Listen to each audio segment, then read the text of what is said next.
आगे बढ़ें और आपको बताएं कि ईद सर पर है, वक्त कम, मुकाबला सख्त है। कराची के बासियों की शॉपिंग जोरों शोर से जारी है। कोई कुर्ता और वेस्ट कोट पसंद कर रहा है तो किसी को खुस्से की तलाश है।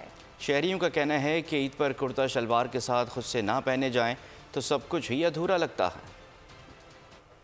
मेरा एक्सपीरियंस बहुत अच्छा रहा यहाँ से और हमेशा ईद शॉपिंग यहीं से करते हैं। अभी मैंने अपने भाई के लिए, बच्चों के लिए, मामा के लिए कपड़े लिए क्योंकि बहुत अच्छे होते हैं। लाइक यहीं से एक दफा ले लो, शॉपिंग एक दफा ही करते हैं ईद पे, वो कर लो तो ये बेस्ट है। मैं कहती हूँ जिसने भी शॉपिंग करनी है यहीं पे आ जाए। क्योंकि महंगाई इतनी हो गई है तो दुकानदार भी परेशान है, हम भी परेशान है, तो इसका हल हमें नजर नहीं आ रहा। सिर्फ सूटों में ही नहीं, हर चीज में फर्क है। पर जहाँ हम 3-4 सूट लेते थे वहाँ एक दो सूट लेके गुजारा कर लेते। मतलब खुदों की तरफ ही आए हुए थे, बच्चों के लिए ना, तो बेटियां हैं जो है उनके लिए, खुदों के लिए आए हुए हैं। कुर्ते तो अच्छे हैं भाई, मगर रेट इतने हो गए हैं कि मार्केटों में इसी वजह से रश नहीं है और बस लोग, जाहिर सी बात है महंगाई की वजह से लोग जो है ना गायब हुए हैं।